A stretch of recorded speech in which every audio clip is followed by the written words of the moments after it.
is so fast. Okay. Oh, okay. So, You guys can tell me. You can tell me later if it's we'll tell you later. Everybody else can Google because we will demonetize this so quickly. Yeah, I get called a roasty. I get called a thought a lot, quite frequently. It's a certain part of your anatomy looks like roast beef because it of like sustained friction. I guess I don't know. Sustained friction. This has always been my retort to that is, wouldn't a guy's thing get smaller in the same sense if a woman's got? I mean, wouldn't it get like? It's like, I mean, by that logic, you could turn a freaking sausage into a little Vienna sausage after like 4 people, I guess. Viennese. That's good. I like that. So we've got about 5 minutes before we go to Sal, which is going to be our third guest. So we'll go back through one more time and ask any last minute questions. I want to thank you for coming on again last minute. Thank you. It was really cool of you. You've been fantastic, and this has been great. So Logic, we'll kick back off with you. Jesus. So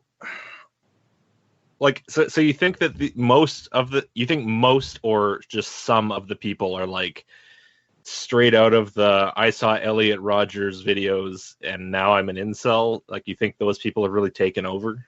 Oh yeah, it's to the point where they actually celebrate it. They have, all kinds of like little online festivals that they do, and just, I mean, it's around the time that Elliot Rogers did his shootings. It was 2014. I think it was in May, like May 20th, May 23rd.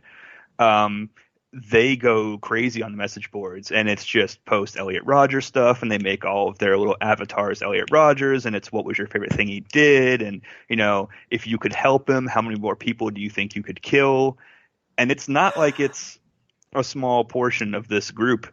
I would say 90% of them. Now, the 10% that don't agree with Elliot Rogers will flat out say, no, he was a moron. He was a disgusting human being. So there's that little kind of like, glimmer of hope. But the majority is, I'm so glad he did it. I would have helped him. How would you have done it? I wish I could go, they call it going ER.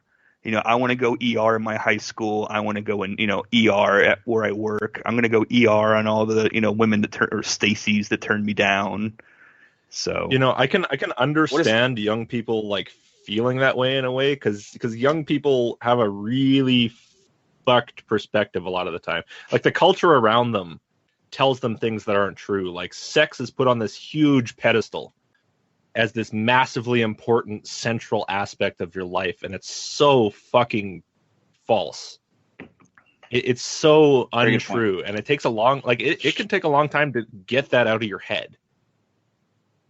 Good point. Yeah, I mean, at least for me, really should try it. My first time, it was like, oh, wow, really? That's what it was? Yeah, it's really it's fine. It's fine. Right. It's not like once you sort of get used to it, you're like, oh, okay, well, this is just whatever. Kind of. Look, Ma, no hand. Y'all aren't doing it right. Y'all aren't doing it right. Yeah. Me and Cal are on different teams. Casey. Oh, I don't really have a question. I'll give my question time to Shannon. I just wanted to say thanks for coming on and for what you do. I think it's really important that that people expose what these communities are, because they're really horrifying and they're really dangerous. And I'm not sure what's causing them to grow or be emboldened, but I think people need to know what they are and what they do, and that they really they need help, but they also have to want help. So I don't know. I think it's important what you do. So you keep doing you, and thanks for coming on. Oh, thank you for having me. What's up? Okay, Shannon. Okay, so I have two things. One, kind of to mirror Casey, I wanted to say thank you for coming on and for doing what you do, because I think, like my point prior when we were talking to Panda, when you critique the incel community or when you point to the things that they're doing, people say, yeah, but that's not who they are. Who they are people that are reaching out for help. And you shouldn't just criticize people who are reaching out for help because you'll drive them further in. Now, one of the reasons I think that we need to bring light to the things that you're bringing forth is because those people that do need help need to know that that's not where to turn, and that there's other places, and that that's not safe or healthy. So thank you for what you're doing. The question that I would have for you is, do you see anything changing the climate there at all? Is there any glimmer that it might be getting better, or do you think that it might be getting worse? Without sounding like some kind of like doomsday talker or anything like that, there's a very big reason it went from just me to 3 people. There is actually more content than I personally have time for. So I have 2 other people. They go by Bishop and Cleric. You'll see them. We tag ourselves in whatever posts we make. And it's that reason. It's because, I mean, I spend maybe an hour in total a day on Twitter that I have free time, and that's not enough to grip everything I need. So they've actually volunteered to help out, and they send me content, and it's just growing. I mean, we opened up our Discord that we use to talk about, just incel things. And the first person that went in there was like, I can't handle this because it's just literal nonstop messages going up, constant screenshots, constant this. And it's just, I mean, it really has become, the more light they've got, I mean, between, the Isla Vista shootings and the Toronto attacks and the Texas school shooting, it's just been getting bigger and bigger. And I'm not sure if it's getting bigger because it's now become kind of this weird, like, edgy, popular thing to do. And there's also, I'm sure, people like me that go and look at these forums for whatever reason and they make their accounts. But I mean, I've noticed in incels.me, there is a lot more posting. There's a lot more new members, and it's just like constant information to the point where, I mean, every day you go on there and you'll see, this, thread was created and this is a moment ago, and there's 75 of them that were made a moment ago. So that's before 1 minute. So in 1 minute, they're making anywhere between 75 to 100 posts, and they're all bad, nasty, violent, misogynistic. Oh yeah, posts. That's the recipe for an incel post. Oh my gosh. Because I worry, because but like when I critique them, people say, well, you're lumping in the people that, just need help and just identify and are just like, like Panda was. And that's my fear. But I don't want that fear, the fear that I'm going to be accused of lumping those people into my critiques, to stop me from critiquing when this is so dangerous. And when those people, the very people that are trying to be protected when somebody criticizes me for this critique, if people like us aren't publicly doing it, that's where they'll end up. And that's not good for them. Well, it's one of those things. I mean, yes, do I think every single incel is inherently evil? No. Do I think it's a small majority as incels would like to say? No. That are influential. Only because it's just a constant, like I said, it's a constant sea, a wave of just aggression from them. Now, I mean, in like Panda's case, he came from a different generation of incel where it was just, I'm kind of love shy. Whereas now it's become much more militant. It is a constant, we have to uprise. We have to, kill this person because they looked at us wrong or because they didn't look at us wrong. It's definitely getting a little more aggressive. I don't think people who truly need the help either would consider themselves incel if they knew what that entailed. You know what I mean? Like, if knowing what the movement as a general, overall, they wouldn't associate with that, or at least not that I would think. Now, if they do that, and that means to me they're condoning it, so that makes them just as guilty. But that's why this is good, though, because somebody might be vulnerable. That's why these sorts of things are good, because somebody might be vulnerable and just kind of wade into that community because they didn't have this information and end up being influenced. Right. Well, it's the big thing that we have to really worry about, in all honesty, is that you do have these people that do have, certain social disorders, certain mental disabilities.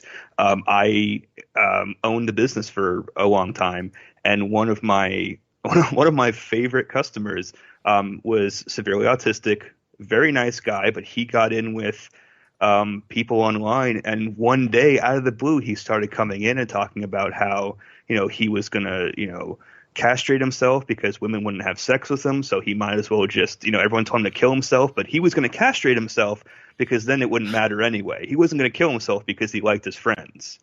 And it's like, where did you hear this stuff? And that's what they do. And it's just like this.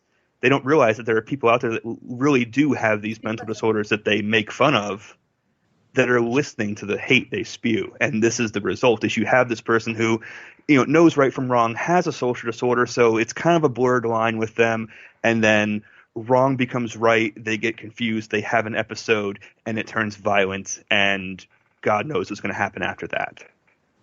Well, I wish we could say that we're ending on a high note with you, but we have Sal that's getting ready to pop on. So, Casey, did you have something that you wanted to add in on that before we? One really quick question. Do you think these people are a danger to society, like, overall? A danger to society? Physically, no. I think that we will see isolated things that will be blown very out of proportion because it is becoming a more popular term in a more popular culture. I think that as far as actual just the way we think, it's basically like a toxicity for the mind is what inceldom has become. It's just this poisoning of young men's minds that's going to, does that potential, that poisoning, to go into a physical manifestation? Of course, anything does. But it's just, we're going to have a generation of, a section of men that just sit there and go, well, women are evil, so women are this, which, it's one of those things where even if they do happen to find somebody, those are very hard things to unwire out of the brain. So who knows what they're going to be perpetuating to their offspring, to their kids. Right. So it's kind of like we don't have enough of it yet, really, to have a model of how dangerous it could be. Sure. Well, Inquisitor, I want to thank you very much for coming on. This was fantastic, and thank you for what you do. And I really appreciate you coming on last minute. That was no problem. Really guys. Cool of you to do. Thank you. So you have a good evening. And you as well, guys. We will unmute Sal. Sal, I found when I was searching last night for a replacement for the guy that I had coming originally. Now, Sal's a little different because Sal doesn't identify as an incel. It just came up through the threads. I believe you said, Sal, correct me if I'm wrong, but you would say that you're more of a MGTOW, right? Hello, can you hear me? We can. Yes. Hello. Yep. Oh, yeah, good. Hi. Well, thanks for having me on. Well, I used to be a MGTOW, but I certainly hold a lot of sympathy for the incel movement and the MGTOW movement, for that matter. Okay. Why don't you? I think you heard a lot of what Inquisitor had to say. Why don't you kind of tell us how you would react to that and why you have the sympathy that you do? Like, where does that stem from? Well, I think what it really comes down to is the issue that, and I was listening to it, and I definitely agreed with some of the sentiments that he was making.